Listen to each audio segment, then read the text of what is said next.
Fear is the path to the dark side. Is heating up, so it seems that the temperatures are going up. And if nothing is done, this could lead to the generation of hydrogen. So the government decided to send the self-defense force helicopters to the site to spray water on these reactors.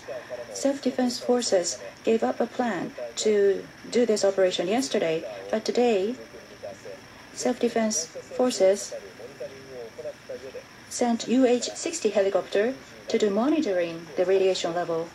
And CH-47, two CH-47 self-defense force helicopters began dropping water. This is a live footage. Water has just been dropped again from the second helicopter. Second self-defense force CH-47 helicopter. Currently, two CH-47 helicopters of self-defense forces are spraying water on the reactors. This could be the self-defense force helicopter that dropped water a short while ago.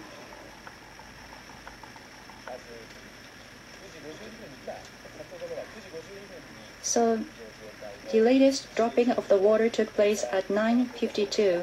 Water has been dropped from CH-47 helicopter at number 3 reactor. Well, this is the footage taken at 9:52. Second dropping of the water at Fukushima Daiichi nuclear power plant.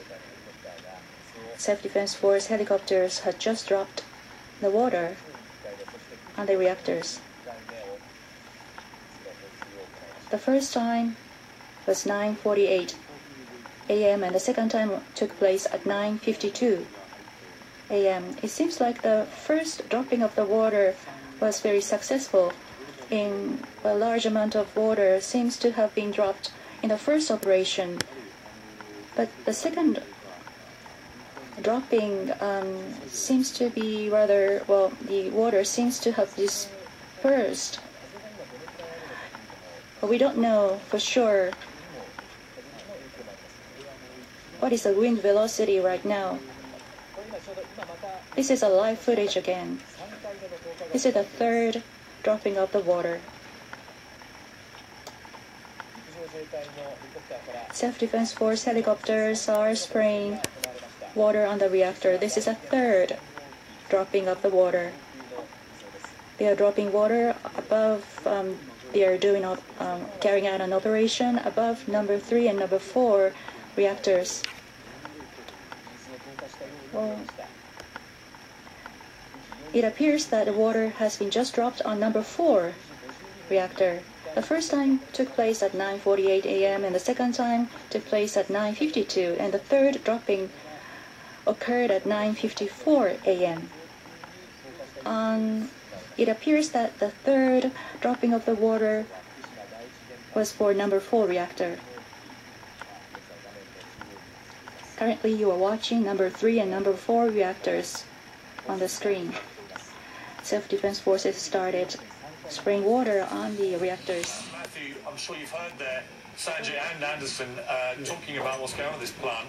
Clearly a pretty desperate situation, isn't it? It's desperate, but Sanjay is correct. It's confused. The chairman of the Nuclear Regulatory Commission, the chief U.S. safety regulator, said today that his people in Tokyo had figured out that there was no water in one of the spent fuel pools. Now, I've seen a pretty much identical spent fuel pool at an American plant. You get the rods down at the bottom and 40 feet of water on top of that, and that keeps them cool and shields you. But if they are unshielded, the radiation field will be so large that it would give you a lethal dose in a very short period, probably a few minutes.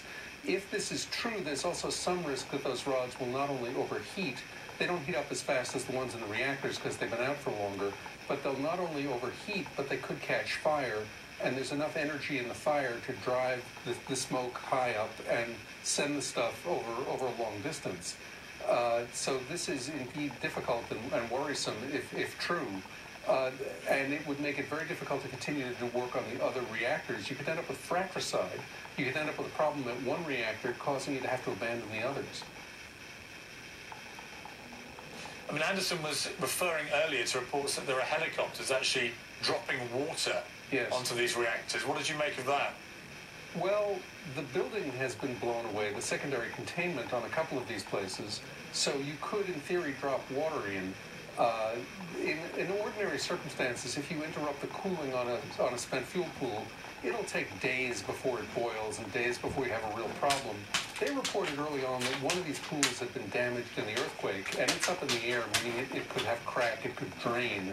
You could, in theory, put in more water.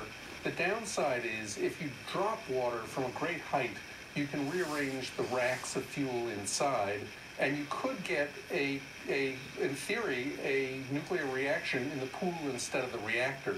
So this is not without risk. If they're doing this to get water in the pools, they've decided that the risk of doing nothing is higher than the risk of dropping water. And Matthew, finally and very quickly, is the situation worse tonight than it was last night? Yes, if it is as described that they've got a pool with no water in it, it's substantially worse, yes. Matthew, well, thank you very much indeed. Turning now to the shocking violence in the... Fear leads to anger. Anger leads to hate. Hate leads to suffering.